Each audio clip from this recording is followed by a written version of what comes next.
요즘 시장 보면 참 혼란스럽죠. 중동에서는 휴전 협상 얘기가 술술 나오는데 유가는 또 갑자기 출렁이고 이런 안개속 같은 장에서는 정말 길을 잃기 십상입니다. 그래서 오늘은 20년 경력 베테랑의 시각으로 지금 시장을 어떻게 읽어야 하는지 그리고 기회는 대체 어디에 숨어 있는지 아주 명확하게 한번 파헤쳐 보겠습니다. 시작하기 전에요. 이건 꼭 짚고 넘어가야 하는데요. 오늘 제가 드리는 말씀은 특정 종목을 사라, 팔아라 하는 투자 권유가 절대 아닙니다. 모든 투자 결정과 그에 따른 책임은 투자자 여러분 본인에게 있다는 점 꼭 기억해 주시고요. 당연히 과거의 성과가 미래의 수익을 보장하지도 않고요. 네, 맞아요. 시장은 항상 우리보다 한 발 앞서서 움직입니다. 이 문구처럼 말이죠. 모두가 평화협상 같은 다들 예상하는 호재에만 시선을 고정할 때 진짜 큰 돈은 그 누구도 예상치 못한 다음 한 방에 대비하는 사람에게 돌아갑니다. 그럼 우리는 그 다음 서프라이즈를 어떻게 준비해야 할까요? 오늘 바로 그 플레이북을 공개하려고 합니다. 크게 세 파트로 나눠서 진행할 건데요. 첫째, 지금 시장의 큰 흐름, 거시적인 맥박부터 짚어볼 거고요. 둘째, 핵심 섹터들, 그러니까 반도체부터 바이오, 조선, 방산까지 아주 깊숙이 파고들 겁니다.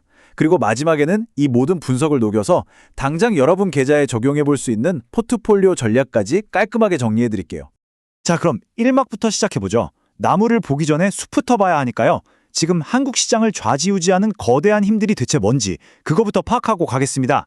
아니, 왜 우리 시장만 유독 이렇게 더 흔들리는 걸까요? 그 이유가 있습니다.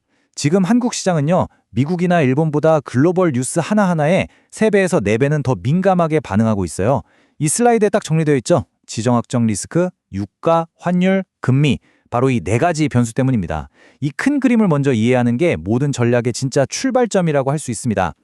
지금 이 지정학적 긴장 상태를 가장 실시간으로 보여주는 지표가 뭐냐? 바로 유가입니다.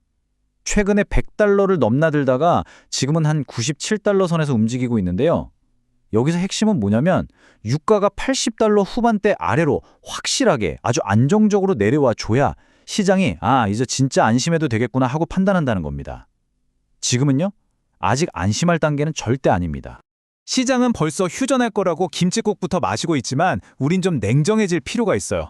역사를 보면 답이 나오죠.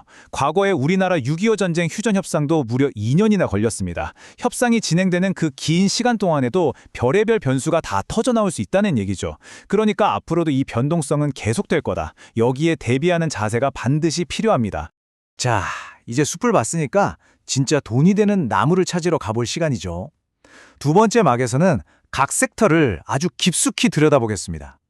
시작은 두말할 필요도 없죠. 한국 시장의 절대 강자, 바로 반도체입니다. 제가 단도직입적으로 말씀드릴게요. 단기적인 소음에 제발 흔들리지 마세요. 여기 쓰여 있는 것처럼 지금 시장을 관통하는 가장 거대하고 가장 확실한 구조적인 흐름은요, 바로 AI가 이끄는 반도체 슈퍼 사이클입니다. 이게 우리 포트폴리오의 중심을 꽉 잡아주는 닻이 되어야 합니다. 자, 그럼 삼성전자냐, 하이닉스냐? 이게 정말 재밌는 지점인데요. 물론 지금 HBM 전쟁에서 SK 하이닉스가 이기고 있는 건 맞아요. 하지만 삼성전자는 훨씬 더 긴 게임을 보고 있습니다. HBM을 맹렬히 추격하는 건 당연하고 거기에 파운드리 사업의 턴어라운드라는 아주 강력한 카드까지 쥐고 있거든요. 이게 그냥 보너스가 아닙니다. 나중에 HBM이 누구나 다 만드는 범용 제품이 될 때를 대비한 해티 수단이면서 동시에 SK 하이닉스는 가지지 못한 밸류에이션의 하방 경직성, 즉 주가가 더 떨어지지 않게 받쳐주는 힘이 되는 거죠. 다시 말해서 시장이 앞으로 삼성전자의 기업 가치를 더 높게 쳐줄 이유가 충분하다는 뜻입니다. 증권가에서는 벌써부터 목표 주가 30만 원 얘기를 하고 있죠. 이게 그냥 뜬구름 잡는 소리일까요? 아닙니다. 시장이 이제 깨닫기 시작한 거예요. 이번 반도체 사이클이 과거처럼 잠깐 반짝하고 마는 그런 단기 순환이 아니라 최소 7년을 내다보는 어마어마하게 긴 슈퍼 사이클이라는 걸요. 실적이 눈으로 확인될수록 이 목표가는 계속 올라갈 가능성이 높습니다. AI 시대 메모리 반도체의 미래는요, 이 쌓는 기술, 즉 본딩에 달려있다고 해도 과언이 아닙니다. 좁은 면적에 더 많은 데이터를 처리하려면 위로 쌓아 올리는 수밖에 없거든요. 마치 서울에 땅이 부족하니까 계속 고층 빌딩을 짓는 것과 똑같아요. 근데 이게 그냥 칩을 더 많이 쑤셔 넣는 개념이 아니에요. 수직으로 쌓으면 데이터가 이동하는 거리가 극단적으로 짧아지고요. 그 결과 처리 속도는 어마어마하게 빨라지고 전력 소모는 확 줄어듭니다. 수십억 달러짜리 병목 현상을 해결하는 핵심 기술인 거죠. 한미반도체 같은 기업이 왜 그렇게 주목받는지 바로 이 때문입니다. 자, 우리 포트폴리오의 든든한 닫힌 반도체를 살펴봤습니다. 이제 더 높은 수익을 노려볼 위성 전략, 바로 배터리와 바이오로 넘어가 보겠습니다. 하지만 명심하세요. 여긴 반도체랑은 완전히 다른 규칙이 적용되는 고위험 고수익의 전쟁터입니다.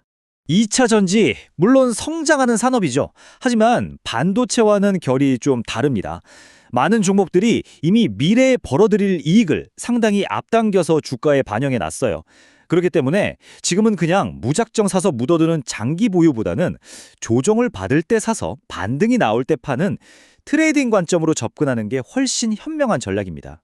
그중에서도 2차 전지의 핵심 소재인 양극재를 만드는 대표 기업 LNF 같은 종목을 주목해 볼 만한데요. 이건 기술적으로 접근하는 게 좋습니다. 주가가 막 급등하는 날 흥분해서 따라붙는 게 아니라 5일선이나 10일선까지의 이렇게 주가가 꾹 눌림목을 줄 때 분할로 조금씩 담아가는 전략이 유효합니다.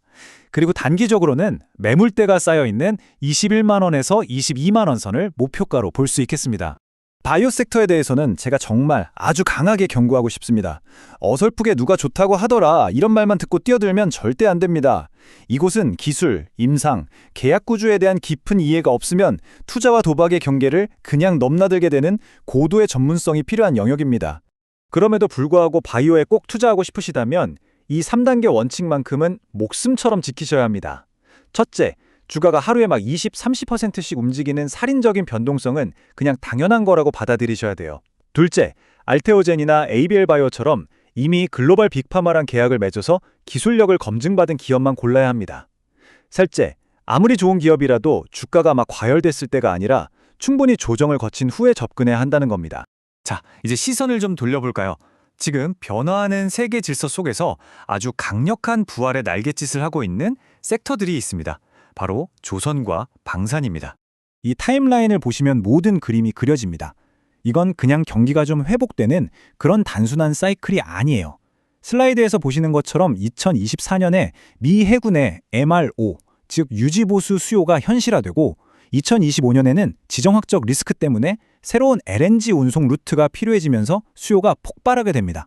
이 모든 것들이 맞물리면서 한국 조선업의 거대한 슈퍼사이클이 다시 찾아오고 있는 겁니다. 그럼 어떤 종목을 봐야 할까요? 계형 조선사 중에서는 최근에 가격 매력이 생긴 HD현대중공업, 그리고 배 만드는 데 꼭 필요한 기자재 쪽에서는 세진중공업을 눈여겨볼 만합니다. 그리고 방산 분야에서는 KF-21 전투기 모멘텀을 가진 한국항공우주산업 KAI가 이런 지정학적 불안이 커질수록 더욱 주목받을 수밖에 없겠죠. 자, 이제 대망의 마지막 3막입니다. 지금까지 분석한 모든 내용을 종합해서 이걸 실제 우리 계좌에 어떻게 적용할 건지 아주 구체적인 포트폴리오 전략을 한번 짜보겠습니다. 이게 바로 제가 지금 시점에서 제시하는 모델 포트폴리오입니다. 핵심은 가장 강력한 메가 트렌드인 반도체에 35%로 가장 큰 비중을 두는 겁니다. 그리고 더 중요한 건 시장이 흔들릴 때 대응할 수 있도록 현금을 무려 30%나 확보해 두는 거예요. 이게 우리의 총알이죠. 나머지 자산으로 조선, 방산, 2차 전지, 바이오에 분산 투자해서 안정성과 성장성을 동시에 가져가는 전략입니다. 이게 바로 베테랑의 마인드셋, 생각하는 방식입니다. 최근에 중동 이슈 때문에 시장이 갑자기 급락했을 때를 한번 예로 들어볼게요. 대부분의 사람들은 공포에 질려서 주식을 던졌을 겁니다.